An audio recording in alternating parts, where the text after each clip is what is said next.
नमस्ते मित्रांनो, SSK दर्शन academy आपल्या आवडत्या चॅनलमध्ये आपलं स्वागत आहे. नवीन असाल तर नक्की लाईक करा, शेअर करा, सबस्क्राईब करा आणि असेच आनंदाने आमच्यासोबत शिकण्यासाठी बेल आयकनचं बटन जरूर प्रेस करा. तरच आमचे नवनवीन व्हिडिओज आपल्यापर्यंत पोहोचणार आहेत. चला तर मित्रांनो, आज काहीतरी नवीन शिकूयात. नमस्ते मित्रांनो, SSK दर्शन अकॅडमी आपल्या आवडत्या चॅनलमध्ये आपलं स्वागत आहे. मित्रांनो, आज आपण 10th स्टँडर्डचा सायन्स अँड टेक्नॉलॉजी पार्ट 1चा 3rd नंबरचा chapter chemical reaction and equation या ठिकाणी बघत आहोत. त्याचं मराठीतून नाव आहे रासायनिक अभिक्रिया आणि समीकरणे. खूप इझी असा चॅप्टर आहे. फक्त अटेंटिव्ह आणि कॉन्सन्ट्रेशन माइंडने इथे राहा. तुम्ही सुरुवातीपासूनच तुम्हाला अगदी सहज सोप्या भाषेमध्ये देणार आहे. तो इझिली तुम्हाला समजणार पण आहे, पण तुमचं पूर्णपणे कॉन्सन्ट्रेशन इथे असायला हवं. आणि 2 महत्त्वाच्या गोष्टी सांगत आहे की 10चे जे चॅप्टर आहे ते सगळे चॅप्टर जे आहेत सिलेबस वास्ट असल्या कारणानं सगळे चॅप्टर जवळपास 1-1 तासाचे होणार आहे प्रत्येक पाठ. त्यामुळे कंटाळा करू नका. सुरुवातीपासूनच इंटरेस्ट घेऊनच चॅनलवर या आणि थोडा अटेंटिव्ह माइंडनेस सुरुवातीपासून इथे राहा. तुम्हाला सगळं सहज सोप्या भाषेत असल्यामुळे समजून जाणार आहे आणि समजून घ्यायचा प्रयत्न करा. आणि थोडं काय करत जा की आपला जो चॅनल आहे रंगभजन चॅनल, रंगभजन संस्कृती नाव, त्यावर जाऊन आहे ना थोडेसे स्तोत्र मंत्र ते थोडेसे भजनं ऐकून येत जा. त्यामुळे काय होईल, तुमचा माइंड असा आळसलेला न राहता थोडासा फ्रेश होत जाईल आणि तुम्हाला फोकस माइंड होईल. लक्षात राहायला वगैरे तुम्हाला स्वतःलाच इफेक्ट जाणवेल त्याचा. बघा 1 वर्षामध्ये तुम्हाला किती रिझल्ट जाणवतील त्याचे. आणि अजून एक महत्त्वाची गोष्ट, या चॅप्टरशी रिलेटेड जी काही व्होकॅब्लरी आहे ती मी SSK science world meaning in Marathi या चॅनलवर दिलेली आहे. कृपया तिथून नोट करून घ्या आणि चॅनलला सबस्क्राईब करून घ्या, कारण हेच पुढे तुम्हाला कंटिन्यू होणार आहे. इतकं सोपंही समजू नका आणि काही अवघडही समजू नका. अगदी समजून घेतलं तर खूप इझी आहे, अवघड असं काही जाणार. आणि समजून नाही घेतलं तर मग यामध्येच तुम्ही गुंतून जाणार आहात. हे पण सांगते, 11th-12thलाही तुम्हाला काही समजणार नाही, कारण 8पर्यंत जर तुमचे कन्सेप्ट, 9th स्टँडर्डपर्यंतचे तुमचे कन्सेप्ट जर बेसिक कन्सेप्ट क्लिअर असतील तर अवघड असं काहीच नाही तुम्हाला इथे. चला पुढे करत जाऊया, आपण सुरू करूयात. बघा मित्रांनो, या ठिकाणी काय दिलेलं आहे, what is the requirement for writing molecular formula of different compounds, how are the molecular formulas of the compound written. ते काय विचारतात की वेगवेगळ्या कंपाऊंडची मॉलिक्युलर फॉर्म्युली तुम्ही कशी लिहितात. आपण आजपर्यंत कशी लिहित होतो, ऑक्सिजनचा कसा लिहित होतो, हायड्रोजनचा कसा लिहित होतो सांगा बरं, नायट्रोजनचा कसा लिहित होतो, कार्बन डायऑक्साईडचा कसा लिहित होतो, पाण्याचा कसा लिहित होतो, कसे लिहित होतो हे H2O का पाण्याचा, CO2 कार्बन डायऑक्साईडचा, बरोबर ना. हे काय लिहित होतो आपण, मॉलिक्युलर फॉर्म्युले लिहित होतो. How are the molecular formula of the compound return, कसे लिहिले जातात ते इन अर्लियर स्टँडर्ड्स. आपण अगोदरच्या इयत्तांमध्ये वी हॅव सीन, आपण हे बघितलेलं आहे. हाऊ कंपाऊंड्स आर फॉर्म्ड, हे कंपाऊंड्स कसे फॉर्म होतात बाय केमिकल कॉम्बिनेशन ऑफ इलेमेंट्सचं काय होतं, केमिकल कॉम्बिनेशन होत असतं, रासायनिक बंध तयार होत असतं मूलद्रव्यांचं.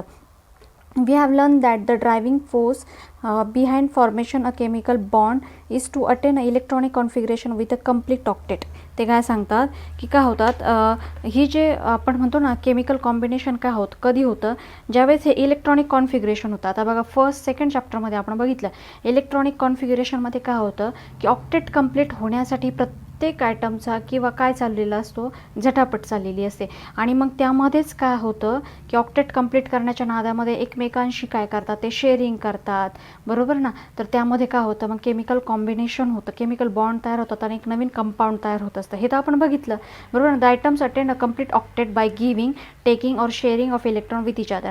आयटम काय करत असतात की ही त्यांची जी आपण म्हणतो ना ऑक्टेट कंप्लीट म्हणजे ती अष्टक स्थिती, म्हणजे त्यांचा जो आउटर हे असतो शेल असतो त्याच्यामध्ये 8 इलेक्ट्रॉन ठेवण्याची ही जी त्यांची स्थिती आहे ती प्राप्त करण्यासाठी, तिथपर्यंत पोहोचण्यासाठी ते झटापट करत असतात. मग त्यासाठी ते काय करतात, इलेक्ट्रॉन एकतर देतात किंवा घेतात किंवा शेअर करतात, बरोबर ना. आणि ह्या फॉर्ममध्ये हे सगळं करत असताना काय तयार होतात, वेगवेगळे कंपाऊंड्स तयार होतात. हे आपण बघितलेलं होतं, आठवतंय ना तुम्हाला सगळ्यांना. चला पुढे जाऊयात. बघा तर या ठिकाणी केमिकल रिॲक्शन. आता केमिकल रिॲक्शन काय असते आपण बघितलेलं आहे 8th स्टँडर्डमध्ये. केमिकल रिॲक्शन आपण बघितलेलं आहे. बघा, some of the scientist 18th and 19th century, ते काय म्हणतात की 18व्या आणि 19व्या शतकामध्ये काय केलं सायंटिस्टने, काही carried out fundamental experiment on chemical reaction. त्यांनी काय केलं, काही केमिकल रिॲक्शनचा काय केला, अभ्यास केला. म्हणजे त्यांनी काय केलं, त्याच्यावर प्रयोग करून बघितले, काही एक्सपेरिमेंट करून बघितले. दे प्रूव्ड, आणि त्याच्यातून त्यांनी प्रूव्ह केलं काय, फ्रॉम देअर एक्सपेरिमेंट, या प्रयोगातून त्यांनी काय प्रूव्ह केलं, that during chemical reaction of composition of the matter changes, म्हणजे हे ज्यावेळेस केमिकल रिॲक्शन होतात, ज्यावेळेस इलेक्ट्रॉनची काय होते देवाणघेवाण होते किंवा शेअरिंग होत असते, त्यामध्ये केमिकल रिॲक्शन होतात आणि जे कंपोजिशन ऑफ द मॅटरचं जे कंपोजिशन असतं, संघटन असतं, ते काय होतं चेंज होतं. केमिकल रिॲक्शनमध्ये जे काही मॅटरचं जे काही द्रव्य असतं त्याचं कंपोजिशनच चेंज होऊन जातं directly, and change remains permanent, आणि जो काही चेंज होतो तो परमनंट राहतो, म्हणजे तो कायमस्वरूपीचा चेंज राहतो. एकदा का चेंज झाला त्याच्या मॅटरमध्ये, मॅटरच्या कंपोजिशनमध्ये, हा विचारला जाऊ शकतो एक्झामला क्वेश्चन, मॅटरच्या कंपोजिशनमध्ये परमनंट जो चेंज होतो ना, तर तो म्हणजे काय असतं केमिकल रिॲक्शन असते. On the contrary during the physical change only the state matter of changes, state of matter changes. आणि फिजिकल चेंजमध्ये काय होतं की जो काही मॅटर असतो म्हणजे जो काही द्रव्य असतो त्याची काय होते फक्त फिजिकल स्टेट जी असते ना ती चेंज होते, आणि it is often temporary in nature, आणि ती कशी असते टेम्पररी असते नेचर. म्हणजे फॉर एक्झाम्पल आता फिजिकल स्टेट पाण्याचं चेंज झालं कशामध्ये, त्याला उष्णता लागली तो वाफ झाला, पण ती वाफ पुन्हा थंड झाली तिचं काय झालं पाणी झालं, बरोबर ना. म्हणजे हे काय झालं की हा फिजिकल चेंज झाला, टेम्पररी चेंज आहे, बरोबर ना. पाण्याचं पण काय आहे मॉलिक्युलर फॉर्म्युला H2O, वाफेचा पण काय H2O, बर्फाचा पण काय आहे H2O. पण आता यात इथे मध्ये मला सांगा केमिकल चेंज म्हणजे काय होतात, त्याच्या ज्या बेसिक प्रॉपर्टी असतात ना, आपण 8th स्टँडर्डमध्ये काय शिकलो, त्याच्या ज्या ओरिजिनल प्रॉपर्टी असतात ना, मूळ प्रॉपर्टी असतात त्याच चेंज होऊन नवीन काहीतरी तयार होतं, आणि जी नवीन तयार होतं ती नवीन प्रॉपर्टी घेऊन येतो. नवीन पदार्थ जो येतो ना तयार होतो तो नवीन काहीतरी प्रॉपर्टी घेऊन येत असतो. फॉर एक्झाम्पल दुधाचं दही होणं, दुधाची प्रॉपर्टी किती वेगळी आहे आणि दह्याची प्रॉपर्टी किती वेगळी आहे, बरोबर ना. दह्यामध्ये डायरेक्ट ॲसिड येतं, बरोबर ना. दुधामध्ये ॲसिड असतं का, नाही, बरोबर ना. म्हणजे काय असतं की डायरेक्ट दह्याचं पुन्हा दूध होणार का, नाही होणार. म्हणजे हा चेंज झाला तो काय झाला केमिकल चेंज झाला. आता कैरी असते, कैरीची प्रॉपर्टी किती वेगळी आहे, बरोबर ना, पण तोच आंबा होतो. आंब्याची प्रॉपर्टी किती वेगळी आहे, तो आंबाच, बरोबर ना. एक पिकतो आणि एक कच्चा आहे, पण प्रॉपर्टी चेंज होते की नाही, बरोबर ना. म्हणजे ती पुन्हा आंब्याची कैरी होते का, नाही होत. म्हणजे त्याची ओरिजिनल प्रॉपर्टी पुन्हा प्राप्त होते का, नाही.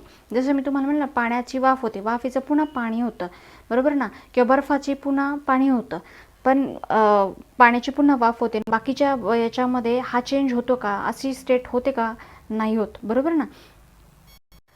आता आपण हे 8th स्टँडर्डमध्ये बघितलं होतं बघा, फिजिकल आणि केमिकल चेंजेस आपण बघितलं होतं. इथं पण त्यांनी दिलेले आहे बघा, 18 फेनोमेनन दिलेले आहे, त्यांनी घटना दिलेल्या आहेत कोणत्या, आणि फिजिकल आणि केमिकल चेंज तुम्हाला सांगायचं आहे बघा. आता transformation of ice into the water, आता हा कोणता चेंज आहे, फिजिकल का केमिकल, मला सांगा बरं. आईस बर्फाचं पाण्यामध्ये रूपांतर झाल्यानंतर त्याची मूळ प्रॉपर्टी बदलते का, नाही. पुन्हा पाण्याचं बर्फ तयार होऊ शकतं ना, बरोबर ना. त्याच्यामध्ये काही असं चेंज होतो का की तो पुन्हा चेंजच नाही होऊ शकत, नाही. म्हणून हा काय झाला फिजिकल चेंज. कुकिंग अ फूड, आता फूड ज्यावेळेस बनवतो आपण, ज्यावेळेस एका पदार्थापासून पदार्थ तयार करतो, एक नवीन पदार्थ तयार होतो त्याच्यापासून, फूड तयार करताना एक नवीन पदार्थ तयार होतो, पुन्हा त्या पदार्थापासून ओरिजिनल पदार्थ आपण मिळवतो का, नाही. त्याची प्रॉपर्टीज चेंज होऊन जाते, हा चेंज झाला केमिकल चेंज. रायपिंग ऑफ फ्रूट्स म्हणजे एखादं फळ परिपक्व होणं, पिकणं, बरोबर ना. कच्चं असताना त्याची प्रॉपर्टी खूप वेगळी असते, पण पिकल्यानंतर बघा त्याची टेस्टमध्येच बदल होऊन जातो, म्हणजे त्याची प्रॉपर्टी वेगळी होते, म्हणजे तो जो चेंज असतो तो केमिकल चेंज असतो. Milk turn in to curd, मी तुम्हाला सांगितलं ना, दुधाचं काय होणं, दही होणं. दुधाची प्रॉपर्टी ही वेगळी असते, पण दुधाचं ज्यावेळेस दही होतं, दह्याचं पुन्हा दुधामध्ये रूपांतर होतं का, नाही होत. दह्याचं पुन्हा कधीच रिटर्न नाही येऊ शकत आपण, बरोबर. तो काय झाला केमिकल चेंज झाला. इव्हॅपोरेशन ऑफ वॉटर, आता वॉटर इव्हॅपोरेट होतं, पाण्याचा मॉलिक्युलर फॉर्म्युला काय असतो H2O, आणि वाफ होऊन जातो. वाफेचा जर काढला तर वाफेचाही तोच असतो H2O, बरोबर ना. म्हणजे काय असतं, वाफेचं पुन्हा आपण पाणी मिळवू शकतो ना, ओरिजिनल फॉर्ममध्ये मिळवतो ना, मग ते काय झालं फिजिकल तात्पुरता चेंज येतो. Digestion of food in stomach, आता स्टमकमध्ये फूडचं डायजेशन होतं, हा कोणता चेंज झाला, केमिकल चेंज झाला ना, बरोबर ना. आपण जे फूड खातो त्याच्यावर ॲसिड वगैरे मिक्स होऊन त्याच्या डायरेक्ट फॅटी ॲसिड, ह्या ॲसिडमध्ये त्याचं रूपांतर होऊन नंतर ब्लडमध्ये कन्व्हर्जन होतं त्याचं, बरोबर ना. मग मला सांगा आता याचं पुन्हा आपण फिजिकल चेंज होऊ शकतो का, हा फिजिकल चेंज होऊ शकतो का, पुन्हा ओरिजिनल अन्नामध्ये आपण त्याचं रूपांतर करतो का, नाही. डायरेक्ट नवीन पदार्थ तयार होतो त्याच्यापासून, आलं लक्षात, हा झाला chemical change. Size of reduction of naphtha balls exposed in air, आता जे डांबर गोळ्या असतात बघा, डांबर गोळ्या हवेत ठेवतात आणि तिचा आकार कमी होत जातो, ते हवेत उडून जाते.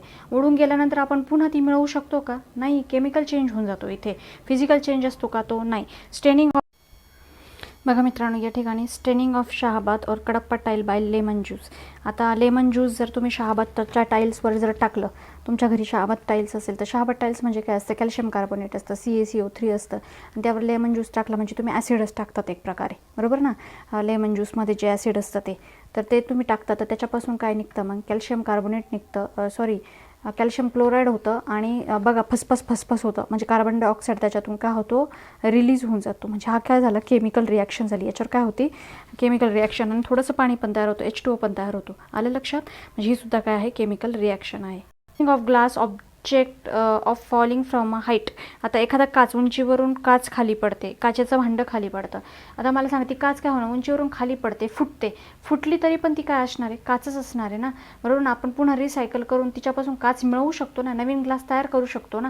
म्हणजे तो काय झाला, फिजिकल चेंज झाला. तो काय झाला, फिजिकल चेंज. बघा मित्रांनो, या ठिकाणी तुम्हाला ॲक्टिव्हिटी करायची आहे आणि ग्रुपमध्ये करायची आहे ॲक्टिव्हिटी आणि हे टीचरची हेल्प घ्यायची आहे. आता काय आहे आपण पुढे बघणारच आहोत, पण आता मी तुम्हाला इथे सांगून देते. बघा काय करायचं आहे, take a spoonful of stone powder. तुम्हाला काय करायची, एक चमचाभर काय करायची, लाईमस्टोन पावडर घ्यायची, म्हणजे चुनखडीची अशी एक पावडर घ्यायची तुम्हाला. म्हणजे चुनखडी म्हणजे काय, CaCO3 घ्यायची तुम्हाला आणि त्याला काय करायची, अशी हीट द्यायची. एका याच्यामध्ये पात्रात ठेवायची, ऑपरेटिंग डिशमध्ये हीट देऊन बघायची काय होतं हे बघायचं, काय होतं, काय त्याच्यामध्ये काय चेंज होतं हे बघायचं. सेकंड एक्सपेरिमेंट करून बघायचं तुम्हाला, ॲड झिंक डस्ट. म्हणजे झिंकची जी डस्ट आहे ना, ती काय करायची, तुम्हाला जास्ताची पूड म्हणतात त्याला, ZN, ती काय करायची, घ्यायची आणि कॉपर सल्फेटच्या सोल्युशनमध्ये म्हणजे CuSO4 ती काय करायची, मिक्स करून बघायची आणि काय होतं ते बघायचे, त्याच्यामधून काय चेंज होतं ते बघायचं. नंबर 3 बघा, ॲड पोटॅशियम क्रोमेट म्हणजे C2CrO4. हा जो आहे ना पोटॅशियम क्रोमेट सोल्युशन, ते कशामध्ये ॲड करायचे, बेरियम सल्फेटमध्ये, BaSO4 सोल्युशनमध्ये ते काय करायचं, ॲड करायचं आणि बघायचं काय होतं. नंबर 4 काय आहे, ॲड सोडियम कार्बोनेट म्हणजे Na2CO3 solution to the calcium chloride.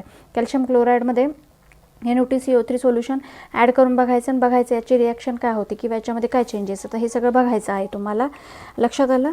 तर आता आणि हे सगळं इथे तुम्हाला काय करायचं, याच्यामध्ये नोट करायचं आहे तुम्हाला. आता बघा इथे, physical change take place due to the change in parameters such as temperature, pressure. ते म्हणतात की जर टेम्परेचर, प्रेशर म्हणजे तापमान, दाब यांच्यामध्ये जर या पॅरामीटरमध्ये जर काही बदल झाला तर कोणता चेंज होतो, फिजिकल चेंज होतो. Often physical change is reversible आणि भौतिक बदल होतो. आणि हा जो बदल असतो फिजिकल चेंज, हा कसा असतो, रिव्हर्सिबल असतो, म्हणजे पुन्हा होतो. म्हणजे तुम्हाला सांगितलं ना, जसं बर्फाचं पाणी होतं, पाण्याचं पुन्हा वाफ होते, वाफेचं पुन्हा बर्फ होऊ पाणी होतं, पाण्याचं पुन्हा बर्फ होतं. हे काय होतं, फिजिकल चेंज. पुन्हा ती घटना घडू शकते. हा जा physical change. The composition of matter remains the same in physical change.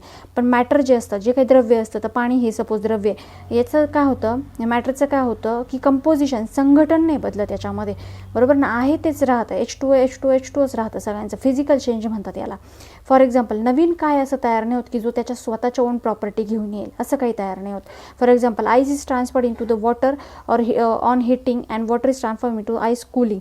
लक्षात आलं ना, बर्फाचं काय होतं, हीट दिल्यानंतर पाणी होतं आणि पाण्याचं पुन्हा थंड केल्यानंतर बर्फ होतं, बरोबर ना. हा काय झाला, फिजिकल चेंज. यांची फक्त स्टेट बदलली, अवस्था बदलली, पण यांच्यामध्ये काही केमिकल चेंज नाही आला. डायरेक्ट एका पदार्थातून दुसरा पदार्थ असा तयार नाही झाला की नवीन पदार्थ त्याच्या स्वतःच्या प्रॉपर्टी काही वेगळ्या घेऊन आला, असं काहीच नाही झालं, बरोबर. If composition of matter change, जर मॅटरचं कंपोजिशन बदलत असेल, जर त्याचं संघटन बदलत असेल, म्हणजे ओरिजिनल मॅटरमध्ये वेगळं कंपोजिशन असेल आणि नवीन तयार होणाऱ्या पदार्थामध्ये जर काही वेगळं कंपोजिशन येत असेल, तर तो काय झाला, केमिकल चेंज झाला. During process then it is called as chemical change. त्याला काय म्हणण्यात येतं, केमिकल चेंज असं म्हणण्यात येतं. When we call a particular process phenomenon as a chemical change.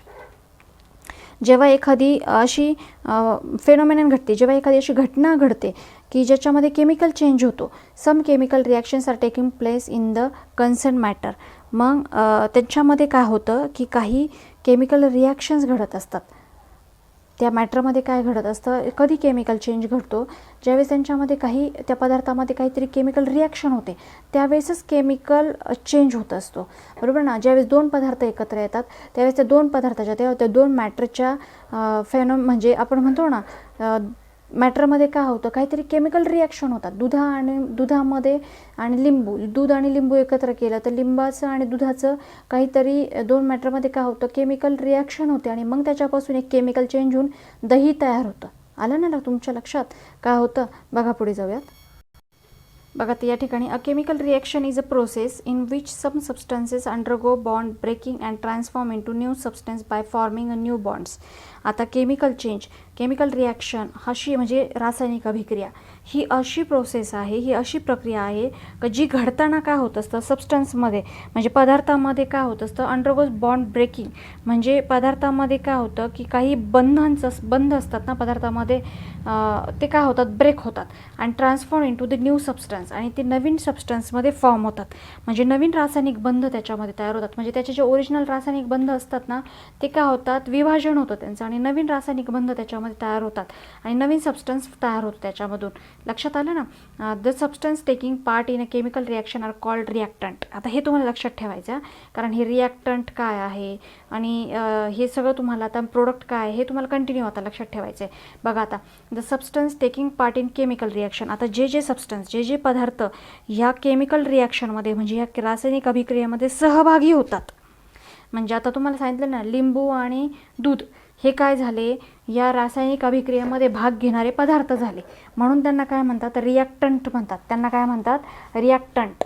आणि where as a substance form as a result of chemical reaction, आणि त्या दोघांमध्ये काय होते, रिॲक्शन होते, केमिकल रिॲक्शन होते, काहीतरी रासायनिक अभिक्रिया होते दुधामध्ये आणि लिंबामध्ये, आणि मग त्याच्यापासून बाय फॉर्मिंग न्यू बॉन्ड्स, आणि त्याच्यापासून एक नवीन रासायनिक बंध तयार होतो.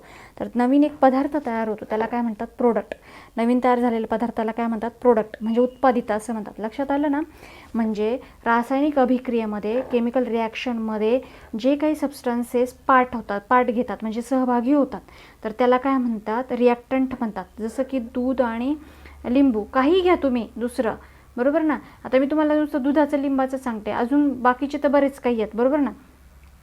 आता हे बघायचं झिंक आणि हे कॉपर सल्फेट यांचं काहीतरी रिॲक्शन होणारच आहे ना इथे. मग झिंक आणि कॉपर सल्फेट हे काय झाले, रिॲक्टंट झाले, त्याच्यापासून नवीन पदार्थ तो तयार होईल, तो प्रोडक्ट होईल. आलं ना लक्षात या ठिकाणी. बघा for example formation of carbon dioxide gas by combustion of coal. आता का याचं एक एक्झाम्पल घेतलं त्यांनी. बघा कार्बन डायऑक्साईड गॅसचं कंबस्टन होतं कोलसोबत, बरोबर ना. म्हणजे इन एअर. आता त्यांनी काय सांगितलं की कोलचं म्हणजे कोळशाचं काय होतं की हवेच्या उपस्थितीमध्ये ज्वलन होतं, कंबस्टन होतं एअरमध्ये.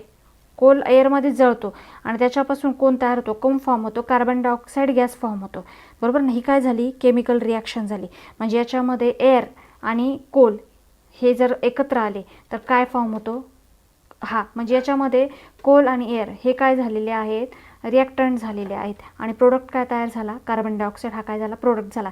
मग इन दिस रिॲक्शन कोल आणि कोल म्हणजे कार्बन आणि एअरमध्ये काय असतं, ऑक्सिजन, हे काय झाले, reactant, while carbon dioxide is a product. लक्षात आलं ना तुमच्या.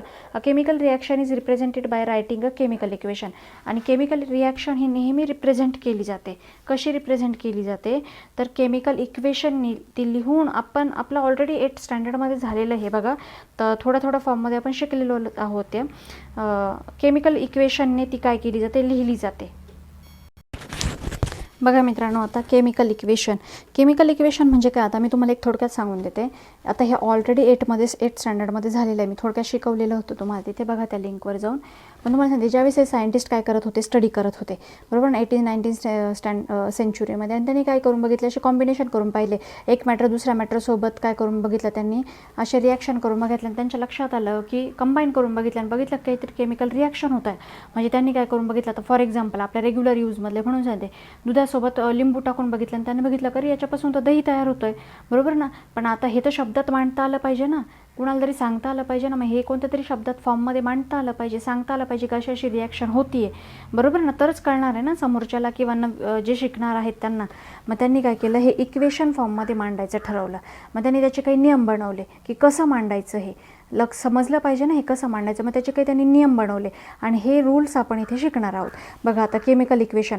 आता बघा, लेट अस फर्स्ट लुक अ केमिकल रिॲक्शन.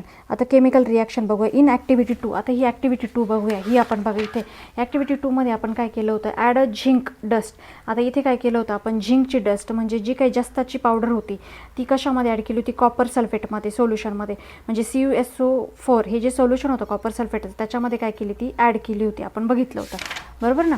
मग आता याच्यामध्ये काय होतं बघा, in activity 2 a colourless solution of zinc sulphate ZnSO4 is form.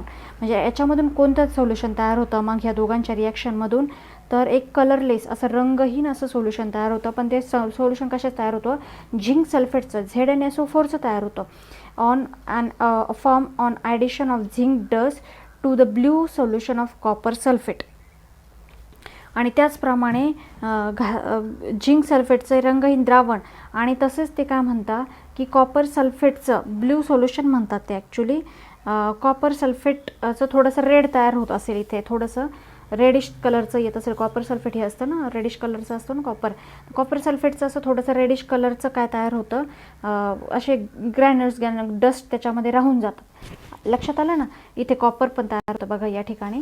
मग बघा आता हे कसं लिहायचं. मग त्यांनी सांगितलं की 2 फॉर्ममध्ये लिहिता येतं. एक तुम्ही असं लिहू पण शकता किंवा मग त्याच्या केमिकल असं इक्वेशनमध्ये पण लिहू शकता. एक तर वर्ड फॉर्ममध्ये पण लिहायचं किंवा केमिकल फॉर्म्युला फॉर्ममध्ये पण लिहायचं. आता वर्ड फॉर्ममध्ये बघा कसं लिहिलं जातं. मग कसं लिहिलं त्यांनी बघा, aqueous solution of copper sulphate असं घेतलं. आता ॲक्वेस म्हणजे काय की जे पाण्यामध्ये मिक्स असतं, थोडंसं जलीय फॉर्ममध्ये असतं, असं द्रवरूप फॉर्ममध्ये जे सोल्युशन असतं त्याला ॲक्वेस सोल्युशन म्हणतात. ॲक्वेस सोल्युशन कशाचं, कॉपर सल्फेटचं. आणि त्याच्यामध्ये काय टाकलं, झिंक डस्ट टाकली, बरोबर ना. मग इथं घेताना काय घेतलं, aqueous solution of copper sulphate plus, म्हणजे त्याच्यामध्ये प्लस म्हणजे काय, त्याच्यामध्ये टाकलं काय, झिंकची डस्ट टाकली, बरोबर ना. आणि त्याच्यापासून बाण केला, एक बाण दाखवला, ॲरो दाखवला बघा. 8th स्टँडर्डमध्ये आपण बघितलं होतं. ॲरो म्हणजे नवीन प्रोडक्ट काय तयार झाला ते पलीकडं लिहायचं असतं उजव्या हाताला, बरोबर ना. तर त्यासाठी आपण हा ॲरो दाखवत असतो. ज्या बाजूला ते लिहायचं असतं त्या बाजूला त्या ॲरोचं तोंड असतं, बरोबर ना. तर ॲक्वेस सोल्युशन ऑफ काय तयार झालं, त्याच्यापासून ॲक्वेसच सोल्युशन तयार झालं. द्रवीय जलीयच द्रावण तयार झालं ना त्याच्यापासून. कशाचं झालं तयार, झिंक सल्फेटचं झालं, बरोबर ना. या ठिकाणी बघा झिंक सल्फेट ZnSO4 आणि थोडंफार काय तयार झाले, कॉपर सल्फेटचे असे कण पण तयार झाले लाल रंगाचे. आलं का तुमच्या लक्षात. बघा हे त्यांनी काय लिहिलं, वर्ड फॉर्ममध्ये लिहिलं. This is simple way of representing. हे रिप्रेझेंट करण्यासाठी केमिकल रिॲक्शन इन वर्ड्स, त्याला काय म्हणतात, वर्ड इक्वेशन म्हणतात. हे आपण 8th स्टँडर्डमध्ये बघितलं. A word equation can be written in further condensed. पण ही वर्ड इक्वेशन पण त्यांना पुरेशी वाटली नाही. मग त्यांनी काय केली की थोडंसं केमिकल फॉर्म्युले यूज केले. आता कळलं पाहिजे ना. मग त्यांनी काय केलं, डायरेक्ट केमिकल फॉर्म्युले यूज केले बघा. मग आता हे केमिकल फॉर्म्युलेच तुम्हाला यूज करायचे असतात. आता हे वर्ड इक्वेशन फार नाही यूज केलं जात. मग हे केमिकल फॉर्म्युलेच यूज केले जातात बघा. मग आता केमिकल फॉर्म्युला कसा वापरायचा, CuSO4 प्लस Zn प्लस म्हणजे हे 2 जण, हा एक झाला आणि हा एक झाला, अजून एक तिसरा ॲड झाला, त्याच्यामध्ये अजून एक प्लस लागेल. लक्षात आलं ना. CuSO4 म्हणजे याच्यामध्ये कोण आला, इथं कॉपर सल्फेट आला, त्याचं ॲक्वेस सोल्युशन प्लस Zn आणि हा ॲरो केला त्यांनी. त्याच्यापासून कोण तयार झाला, यांना झिंक सल्फेट मिळाला, ZnSO4 आणि कॉपर मिळाला, बरोबर ना. The representing of chemical reaction is a condensed form using chemical formula called chemical equation. म्हणजे हे जे रिप्रेझेंट करतो, अशा प्रकारे आपण काय करतो, हे ज्या रासायनिक सूत्रांचा वापर करून आपण काय करतो की ह्या ज्या रासायनिक केमिकल रिॲक्शन्स होतात तर यांचे समीकरण आपण त्याला म्हणू शकतो. In the above equation copper sulphate and zinc are reactants. याच्यामध्ये रिॲक्टंट कोण आहे मला सांगा बरं. जे या रासायनिक अभिक्रियेमध्ये म्हणजे केमिकल रिॲक्शनमध्ये सहभागी झाले 2 पदार्थ, कोण CuSO4 आणि Zn, यांना काय म्हणतात, रिॲक्टंट म्हणतात. आणि विचारलं जाईल तुम्हाला एक्झामला, रिॲक्टंट कोणते, यांना रिॲक्टंट म्हणतात. आणि प्रोडक्ट काय झाले, याच्यापासून नवीन पदार्थ कोणते तयार झाले का ज्यांच्या स्वतःच्या नवीन प्रॉपर्टी होत्या, केमिकल प्रॉपर्टी. बघा ZnSO4 झाला आणि कॉपर झाला. दे रिॲक्ट विथ इच अदर. हे रिॲक्ट झाले एकमेकांसोबत. फॉर्म कॉपर पार्टिकल्स, कॉपरचे पार्टिकल्स तयार झाले. And solution of colourless zinc sulphate, आणि झिंक सल्फेटचं कलरलेस असं सोल्युशन तयार झालं. As a product having totally different properties. पण यांच्यामध्ये काय होतात, एकदम डिफरंट प्रॉपर्टी होते यांच्यापेक्षा. आलं का. जसं दूध आणि लिंबामध्ये ज्या प्रॉपर्टी त्याच्यापेक्षा दह्याच्या प्रॉपर्टी एकदम वेगळ्या निघाल्या, तसं झालं याचं. बघा, the ionic bond in a reactant breaks and ionic bond in the product ZnSO4 is formed during the reaction. ते सांगतात की ही जी, लक्षात आलं ना.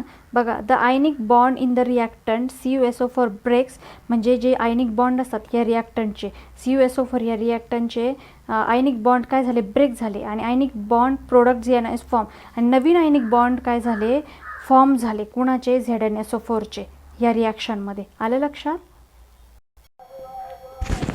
बघा या ठिकाणी रायटिंग अ केमिकल इक्वेशन. आता ही केमिकल इक्वेशन कसे लिहायचे असतात ते बघूयात आपण. राईट कसे करायचे असतात. खूप इझी आहे. तर सगळ्यात महत्त्वाचं काय आहे, सगळ्यात फर्स्ट काय आहे माहिती का, हे जे केमिकल इक्वेशन आहे फर्स्ट जे लिहिताना ते काय करायचं असतं, जे रिॲक्टंट असतात ते लेफ्ट साईडला लिहायचे असतात आणि जे प्रोडक्ट असतात ते राईट हँड साईडला लिहायचे असतात. आणि लक्षात आलं तर जे रिॲक्टंट असतात, रिॲक्टंटपासून प्रोडक्टकडे जाणारा एक असा ॲरो दाखवायचा असतो. तर हे मी तुम्हाला दाखवून देते. बघा आता या ठिकाणी कसं असतं. आता हे झाले बघा CuSO4 फर्स्ट कंडिशन काय आहे का, जे रिॲक्टंट असतात ते लेफ्ट साईडला असतात, म्हणजे CuSO4 आणि प्लस Zn हे जे आहेत हे रिॲक्टंट आहे आणि ZnSO4 हा काय आहे प्रोडक्ट आहे, प्लस Cu हा काय आहे प्रोडक्ट आहे. हे उजव्या हाताला असतात, राईट हँडला असतात हे. आणि रिॲक्टंटपासून प्रोडक्टकडे जाणारा हा काय असतो ॲरो असतो. ही झाली फर्स्ट कंडिशन.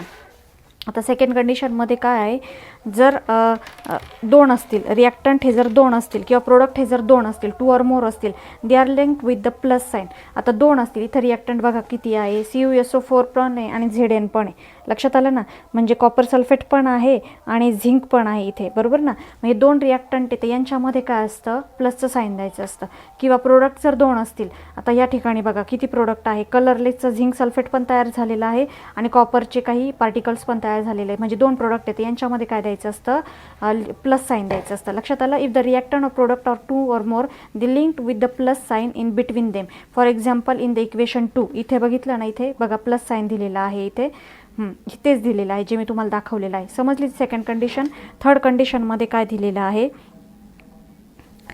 आता याच्यामध्ये कसं असतं की आता हे जे आपण इक्वेशन घेतो, हे इक्वेशन घेत असताना तर यामध्ये समजलं पाहिजे ना की त्या जे आपण त्यामध्ये रिॲक्टंट वापरत आहोत त्याची अवस्था कोणती आहे, बरोबर ना. तो सॉलिड अवस्थेत स्टेटमध्ये आहे की लिक्विड स्टेटमध्ये आहे की गॅस फॉर्ममध्ये आहे, हे समजलं पाहिजे ना. तर ते कोणत्याही फॉर्ममध्ये असू शकतं. मग ते समजण्यासाठी त्यांनी काय दिलेले आहे तिथे बघा काय करायचं आहे इथे, to make the chemical equation more informative. आता हे केमिकल इक्वेशन मोर इन्फॉर्मेटिव्ह बनवण्यासाठी, समजण्यासाठी फिजिकल स्टेट कोणती आहे त्यांची, the reactant are indicated in the equation. रिॲक्टंटच्या ठिकाणी काय केलं जातं, इंडिकेशन्स दिले जातात. बघा their gases liquid solid states are indicated by writing the letters. मग त्यांच्यामध्ये लेटर्स कोणते लिहायचे असतात बघा, गॅस फॉर्ममध्ये असेल तर स्मॉल g लिहायचा, त्याच्यापुढे लिक्विड फॉर्ममध्ये असेल तर स्मॉल l लिहायचा आणि सॉलिड फॉर्ममध्ये असेल तर स्मॉल s लिहायचा रिस्पेक्टिव्हली इन द ब्रॅकेटमध्ये लिहायचं असतं ते. Moreover if the product is gases आणि प्रोडक्टमध्ये जर गॅस असेल इन्स्टेड ऑफ g, आता प्रोडक्ट तयार झालेलं प्रोडक्ट हे जर गॅस असेल तर गॅसच्या ऐवजी instead of g it can be indicated by the, असा वर जो ॲरो असतो बघा, वर जाणार ॲरो असतो, अपवर्ड पॉइंटिंग ॲरोने दाखवायचा तो. लक्षात आलं. म्हणजे आता ते काय म्हणतात की जर रिॲक्टंटमध्ये जे आपण वापरतो, रिॲक्टंटमध्ये जे वापरले जातात ते जर सॉलिड असतील, लिक्विड असतील किंवा गॅस फॉर्ममध्ये असतील तर डायरेक्ट त्याच्यासमोर लिहायचं स्मॉल s मध्ये म्हणजे सॉलिड, स्मॉल g म्हणजे गॅस फॉर्ममध्ये आणि स्मॉल l म्हणजे लिक्विड फॉर्ममध्ये.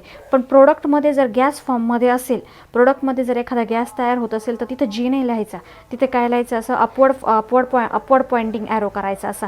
लक्षात आलं. बघा आता इथे काय झालेलं आहे, एक्झाम्पलमध्ये घेतलं त्यांनी बघा, CaCO3 हा जो आहे याला हिट दिली आणि याच्यापासून काय तयार झाला, CaO हा झाला सॉलिडमध्ये आणि याच्यामध्ये CO2 म्हणजे कार्बन डायऑक्साईड पण निघालेला आहे आणि हा गॅस फॉर्ममध्ये ना कार्बन डायऑक्साईड, पण त्याने जी नाही लिहिला इथे, तर इथं काय केला ॲरो केलेला आहे. लक्षात आलं. ही एक कंडिशन आहे. आणि बघा if the product form is insoluble solid, आणि जर प्रोडक्ट हे इनसोल्युबल सॉलिड असेल म्हणजे पाण्यामध्ये म्हणजे एखाद्या सोल्युबल फॉर्ममध्ये ते मिक्स न होणारं असेल, म्हणजे एखादं टाकलं, आता आपण तुम्हाला कसं सांगू मी कशा स्टेटमध्ये, सपोज पाण्यामध्ये आपण एखादी मातीचे कण टाकले तर मातीचे कण त्या पाण्यामध्ये मिक्स होतात का, नाही, ते खाली तळाला तसेच जाऊन बसतात, म्हणजे ते सोल्युबल आहे का, नाही. इन द फॉर्म ऑफ प्रिसिपिटेड, तर त्याला प्रिसिपिटेड म्हणतात. देन इन्स्टेड ऑफ s, मग त्याला सॉलिड न म्हणता काय म्हणायचं, हे s न लिहिता it can be indicated by an arrow pointing downward. तर त्याच्यासाठी ॲरो कसा करायचा, डाऊनवर्ड पॉइंट करायचा.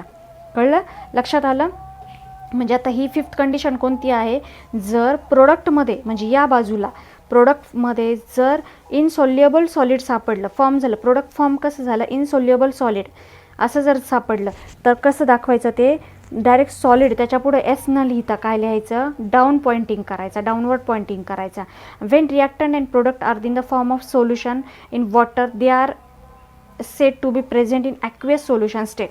आणि जर हे रिॲक्टंट आणि प्रोडक्ट हे दोघं पण जर या फॉर्ममध्ये असतील, कोणत्या फॉर्ममध्ये असतील की सोल्युशन फॉर्ममध्ये असतील, म्हणजे त्यांच्यामध्ये वॉटरचं प्रमाण जास्त असेल, म्हणजे जलीय फॉर्ममध्ये असतील, ते वॉटरचं प्रमाण जर जास्त असेल, सॉल्वंट हे जर जास्त असेल सॉल्यूटपेक्षा, तर काय करायचं तिथं त्याच्यापुढं AQ लिहायचं. म्हणजे ॲक्वियस फॉर्मसाठी काय लिहायचं, AQ लिहायचं. म्हणजे ॲक्वियस सोल्युशन स्टेट आहे त्याची. समजलं इथे. This state is indicated by putting the letter AQ in bracket after their formula. This is equation to written as equation shown below. हे बघा इथं दाखवलेलं आहे. CuSO4 हा ॲक्वियस सोल्युशन आहे, म्हणजे हा जलीय द्रावणात आहे, म्हणजे पाण्यामध्ये थोडंसं म्हणजे मिक्स केलेलं आहे. सॉल्वंट कमी आहे आणि सॉल्वंट जास्त आहे आणि सॉल्यूट कमी आहे याच्यामध्ये. आणि Zn हा कसा आहे, सॉलिड फॉर्ममध्ये आहे. आणि आयरो करून दाखवलेला म्हणजे हा प्रोडक्ट इकडं निघालेला आहे उजव्या साईडला. ZnSO4 निघाला, तो कशा फॉर्ममध्ये लागला, ॲक्वियस फॉर्ममध्ये निघाला. आणि Cu कसा फॉर्ममध्ये निघाला, सॉलिड फॉर्ममध्ये निघालेला आहे इथे. आता बघा इथे पुढची कंडिशन काय आहे. ज्यावेळेस हीट दिली जाते, एखाद्या रिॲक्शन आपण घेत असतो, बरोबर ना, ह्या ही जे रिॲक्शन चालू असतात याच्यामध्ये, केमिकल रिॲक्शन चालू असतात, याच्यामध्ये जर हीटचा वापर आपण केला तर मग तो हीटचा वापर झाला हे कसं समजणार नुसती ही रिॲक्शन बघून. तर त्याच्यासाठी काय केलं जातं बघा. When heat is given from outside to bring about the reaction, it is indicated by the sign. असं साईन वापरलं जातं. रिटन अबोव द ॲरो, ह्या ॲरोवर असं साईन वापरलं जातं. That indicates the direction of reaction. तो इंडिकेट करतो डायरेक्शन ऑफ रिॲक्शनची direction.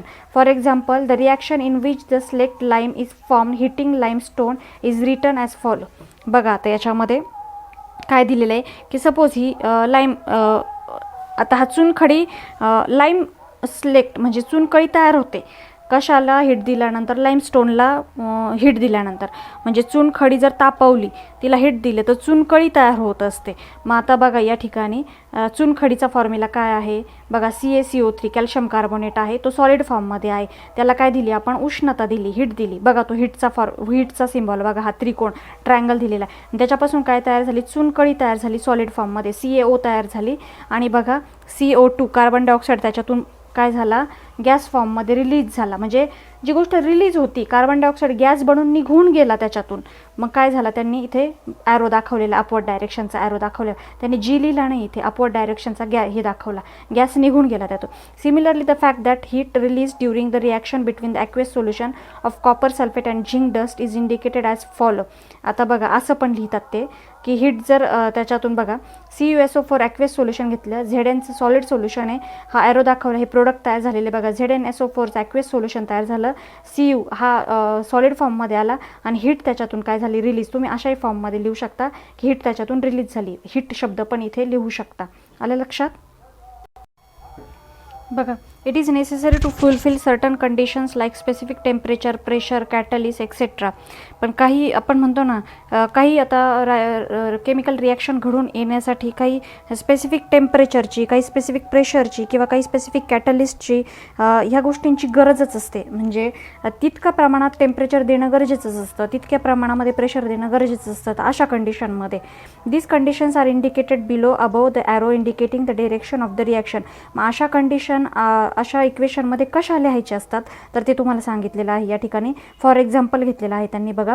The reaction of vegetable oil takes place at the temperature of 60 degree celsius with hydrogen gas in the presence of the nickel catalyst and is written as follow. ते म्हणतात की जसं की vegetable oil जे असतं ना, वनस्पती तेल जे असतं ना, ते 60 डिग्री सेल्सिअस याच टेम्परेचरला निकेल हे कॅटलिस्ट म्हणजे निकेल हे उत्प्रेरक असेल तर त्याच्या सानिध्यामध्ये जर आले आणि हायड्रोजन हा जर गॅस असेल तर याच्यासोबतच त्याची काय होते, केमिकल रिॲक्शन होऊनच फक्त हे तयार होत असतं, वनस्पती तूप तयार होत असतं, वनस्पती घी म्हणतात त्याला. तर त्याला ही कंडिशन कंपल्सरी का त्याला 60 डिग्री सेल्सिअसच टेम्परेचर द्यावं लागतं आणि निकेल हे कॅटलिस्टच द्यावं लागतं. लक्षात आलं का. मग अशा कंडिशनला काय करायचं, मग अशा कंडिशनला कसं दाखवायचं, कसं शो करायचं तर बघा इथे अशा पद्धतीने शो केलेलं आहे. आता व्हेजिटेबल ऑइल कशा फॉर्ममध्ये असतो मला सांगा बरं. हा लिक्विड स्टेटमध्ये असतो म्हणून L लिहिला. आता हायड्रोजन गॅस, आता हे कोणतं आहे, रिॲक्टंट आहे. रिॲक्टंटमध्ये लिक्विड Lनी दाखवतात, गॅस Gनी दाखवतात, सॉलिड Sनी दाखवतात. आता रिॲक्टंटमध्ये व्हेजिटेबल ऑइल लिक्विड फॉर्ममध्ये तो Lनी दाखवला. तो कशासोबत आहे इथं त्यांनी सांगितलेलं आहे बघा. कशासोबत आल्यानंतर हायड्रोजन गॅससोबत, त्याचं कशासोबत होतं, हायड्रोजन गॅससोबत पाहिजे तो. मग आता हायड्रोजन गॅस घेतला त्यांनी इथं, तो कोणत्या गॅस फॉर्ममध्ये, म्हणून ब्रॅकेटमध्ये जी लिहिला त्यांनी. पण त्यांनी कंडिशन काय सांगितलेली आहे की जर तो 60 डिग्री सेल्सिअसलाच फक्त निकेल हे कॅटलिस्ट वापरलं तरच वनस्पती घी तयार होतं. मग ही कंडिशन कुठे लिहायची असते, तर ह्या ॲरोवर लिहायची असते अशी. म्हणजे मग समजतं की 60 डिग्री सेल्सिअस आणि निकेल हे कॅटलिस्ट वापरलेलं आहे. निकेल हे कॅटलिस्ट वापरलं, कॅटलिस्ट म्हणजे उत्प्रेरक असतं, आणि याच्यापासून काय तयार होतं, मग वनस्पती घी. आता वनस्पती घी आपण खातो, काय म्हणतात त्याला, कोणतं तूप म्हणतात बघा, वनस्पती तूप घरात आणतो बघा आपण, ते डालडा तूप वगैरे, हां ते तूप जे असतं ना ते सॉलिड स्टेटमध्येच असतं. मग त्याच्या पुढं काय दाखवलेलं आहे, सॉलिड एस दाखवलेला आहे. मग आता निकेल कॅटलिस्ट म्हणजे काय असतं, उत्प्रेरक म्हणजे काय असतं, की कोणती गोष्ट आता वनस्पती तूप तयार होण्यासाठी इतक्या टेम्परेचर देऊन फास्टमध्ये वनस्पती तूप तयार केलेलं आहे. म्हणजे बरोबर ना, स्पीडमध्ये आपण काय केलं, अचानक 60 डिग्री टेम्परेचर दिलं, असं ते काय स्लो नाही झालं, 60 डिग्री टेम्परेचर दिलं आणि हे उत्प्रेरक वापरलं की लगेच वनस्पती तूप तयार झालं. म्हणजे कॅटलिस्ट काय काम करत असतं, तुमच्या लक्षात आलं का, स्पीड वाढवतं आणि ती गोष्ट तयार करून देतं. लक्षात आलं. आता बघा या ठिकाणी 6 मध्ये काय, special information or names reactants products are written below their formula. आता काही जे असतात ना विशेष माहिती किंवा त्यांची नावंसुद्धा तुम्ही त्याच्या खाली लिहू शकता. काही विशेष वेळी त्यांची विशेष नावं, म्हणजे त्या उत्पादनाविषयी किंवा त्या रिॲक्टंटविषयी किंवा त्या प्रोडक्टविषयी तुम्ही काही विशेष माहितीसुद्धा त्या सूत्राखाली लिहू शकतात. फॉर एक्झाम्पल आता कसं घेतलं त्यांनी बघा, copper on reaction with concentrated nitric acid. आता त्यांनी सांगितलं की कॉपरचं रिॲक्शन कुणासोबत झालं, reaction with concentrated nitric acid. Concentrated nitric ॲसिडसोबत त्याची काय झाली, रिॲक्शन झाली, आणि त्यांनी काय दिलं, रेडिश कलरचं पॉयझनस नायट्रोजन डायऑक्साईड गॅस त्याच्यातून मिळाला. कसा मिळाला की पॉयझनस रेडिश कलरचा पॉयझनस नायट्रोजन डायऑक्साईड गॅस त्याच्यातून मिळाला. लक्षात आलं. आता बघा मग इथं काय लिहिलेलं, कॉन्सन्ट्रेटेड म्हणजे काय असतं याच्यामध्ये, कॉन्सन्ट्रेटेड म्हणजे याच्यामध्ये सॉल्वंट हे कमी असतं आणि सॉल्यूट हे जास्त असतं. डायल्यूटमध्ये सॉल्वंट हे जास्त असतं आणि सॉल्यूट हे कमी असतं, म्हणून हे जास्त पॉयझनस बनतं. बघा आता CuS हा सॉलिड फॉर्ममध्ये, याच्यामध्ये त्यांनी काय टाकलं, कॉन्सन्ट्रेटेड नायट्रिक ॲसिड टाकला. कॉन्सन्ट्रेटेड कॉपरचं रिॲक्शन झालं कॉन्सन्ट्रेटेड नायट्रिक ॲसिडसोबत. आता हा कॉन्सन्ट्रेटेड नायट्रिक ॲसिड आहे हे समजण्यासाठी याच्या खाली काय लिहिलं, कॉन्सन्ट्रेटेड हा शब्द लिहिलेला आहे. म्हणजे काही ठराविक कंडिशनमध्ये आपण असं पण लिहू शकतो, आणि त्याच्यापासून काय मिळालं, मग पॉयझनस नायट्रोजन डायऑक्साईड गॅस मिळाला इथे अशा पद्धतीने. आता हाऊएव्हर बघा, reaction with the dilute nitric acid product form nitric oxide gas. आता ते म्हणतात की रिॲक्शन झाली dilute nitric ॲसिडची.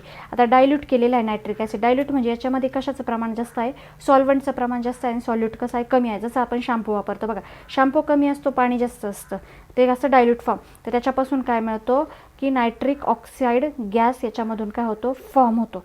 Nitric oxide gas इथून फॉर्म होतं. आता बघा मित्रांनो, तुम्हाला असं वाटेल की इथं जी फॉर्ममध्ये का दिलेला आहे, जी फॉर्ममध्ये का दिलेला आहे, हा जो गॅस आहे ना मित्रांनो, हा गॅस डायरेक्टली रिलीज नाही होतोय, तयार होतोय पण असा रिलीज होऊन नाही जाते. जसा की हा कार्बन डायऑक्साईड बघा डायरेक्ट रिलीज होऊन बाहेर निघून जातोय, निघून नष्ट होतोय, म्हणून हा काय झाला आहे, वरच्या बाणाने दाखवला आणि हा जी फॉर्ममध्ये तसाच दाखवलेला आहे. म्हणजे तयार होत आहे पण रिलीज होऊन निघून नाही जाते, समजलं, म्हणून फक्त जी फॉर्ममध्ये दाखवलेला आहे तो. बघा हे मित्रांनो, आता या ठिकाणी एक एक्सपेरिमेंट घेतलेला आहे बघा. फर्स्ट काय, take sodium chloride solution in a conical flask. ते म्हणतात की हा एक कोनिकल फ्लास्क घेतला, शंकुपात्र घेतलं आणि त्याच्यामध्ये सोडियम क्लोराईडचं आपण काय घेतलं, एक सोल्युशन घेतलं. सोडियम क्लोराईड म्हणजे काय असतो, NaCl असतो, सोडियम क्लोराईडचं सोल्युशन. आता सोल्युशन घेतलं म्हटल्यानंतर तो ॲक्वियस फॉर्ममध्ये, म्हणजे आलं का, म्हणून AQ लिहिलेला आहे आपण.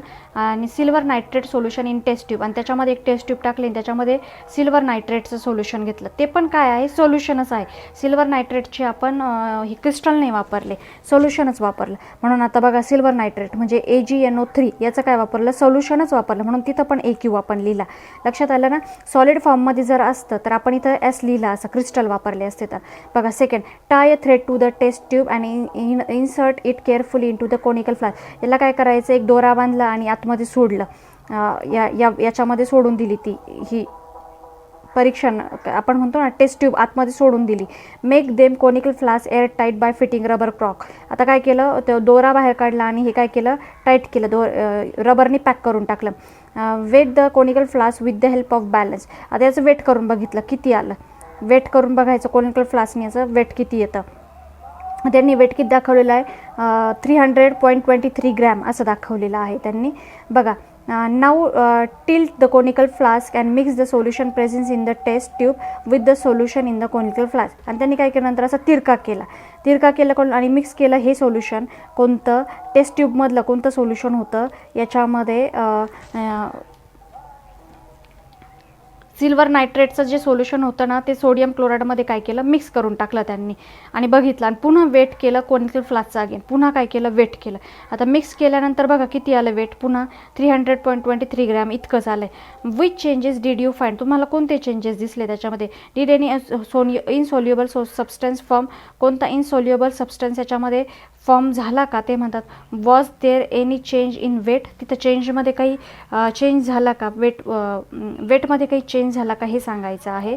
Word equation is written. आता याचं इक्वेशन जे आहे ना बघा कसं असतं याचं इक्वेशन काय लिहिलं त्यांनी सिल्वर नायट्रेटसाठी सिल्वर नायट्रेट असा शब्द लिहिला. सोडियम क्लोराईडसाठी सोडियम क्लोराईड लिहिला. हा ॲरो केला कारण इकडे प्रोडक्ट तयार होते त्याच्यापासून कोणतं प्रोडक्ट झालं सिल्वर क्लोराईड तयार झालं. याच्यापासून काय तयार झाला सिल्वर क्लोराईड तयार झाला व्हाईट कलरचा आणि सोडियम नायट्रेट तयार झाला आणि तो ॲक्वेस सोल्युशन झालं. सोडियम नायट्रेटचं ॲक्वेस सोल्युशन तयार झालं आणि सिल्वरचा क्लोराईड तयार झाला व्हाईट कलरचा. लक्षात आलं या ठिकाणी. यामध्ये ना एक मिल्की कलरचं असं सोल्युशन तयार होत असतं. यामध्ये कसं होतं असं एक मिल्की कलरचं व्हाईट कलरचं एक व्हाईट शब्द लिहिला आहे खाली त्यांनी आणि असं डाऊन ॲरो केलेला आहे. डाऊन ॲरो केला म्हणजे काय असतो आता इथं डाऊन ॲरोचं मिनिंग आपण काय केलं होतं इथे बघा या ठिकाणी डाऊन ॲरोचं मिनिंग काय केलेलं आहे की it can be indicated down arrow pointing towards. म्हणजे काय असेल if product formed is insoluble solid म्हणजे सॉलिडमध्ये जे प्रोडक्ट असतात ते जर सोल्युबल नाही झालं इनसोल्युबल राहिलं म्हणजे अविद्राव्य राहिलं तर ते काय असतं इन द फॉर्म ऑफ प्रिसिपिटेड. त्याला प्रिसिपिटेड फॉर्म असं म्हणतात. इन्स्टेड ऑफ एस मग त्याला एसच्या ऐवजी काय म्हणत नाही सॉलिड फॉर्म नाही म्हणत तो इंडिकेटेड काय केला जातो डाऊनवर्ड पॉइंटिंगने. म्हणजे AgClचं सिल्वर क्लोराईडचं इथे कसं सोल्युशन सापडलं इथे तर हे प्रिसिपिटेड फॉर्ममध्ये सापडलं इथे. म्हणजे हा सिल्वर क्लोराईड याच्यामध्ये काय झाला नाही मिक्स झाला नाही. हा खाली जाऊन बसला तळाला आणि वरवर सोल्युशन आलं. लक्षात आलं ना. म्हणजे सोडियम नायट्रेटचं सोल्युशन वरवर आलं ॲक्वेस सोल्युशन आणि हे सिल्वर क्लोराईड हे खाली जाऊन बसलं म्हणून याला असा बाण दाखवलेला आहे. आणि खाली लिहिलं पण त्याच्यामध्ये की व्हाईट कलरचं मिल्की कलरचं सोल्युशन तयार होतं. लक्षात आलं या ठिकाणी. समजलं हे कसं असतं. आशा करते की आपल्याला या ठिकाणी व्यवस्थित समजलेलं असेल. आजचा पाठ आपण इथेच थांबवूया मित्रांनो. आणि जर चॅनल आवडला असेल तर नक्की लाईक करा शेअर करा सबस्क्राईब करा आणि व्यवस्थित समजून घ्या तुम्ही. पुढे आपण बघणार आहोत की या इक्वेशन बॅलन्स कशा करायच्या. थोडं फास्ट तुम्ही समजून घेण्याची पण तुमची कॅपॅसिटी वाढवून घ्या. थोडंसं कॉन्सन्ट्रेशन माइंड ठेवत जा. पुन्हा भेटू न्यू पार्टसोबत. तोपर्यंत स्वस्थ राहा मस्त राहा सुखी राहा आनंदी राहा. आपले सगळे चॅनल सबस्क्राईब करा. आपल्या कमेंट्स नक्की आपल्यापर्यंत पोहोचवा. चला पुन्हा भेटू. धन्यवाद. मित्रांनो चॅप्टरचा रिमेनिंग पार्ट 2मध्ये कव्हर करण्यात आलेला आहे. त्याची लिंक खाली डिस्क्रिप्शन बॉक्समध्ये दिलेली आहे. कृपया ती फॉलो करावी. धन्यवाद.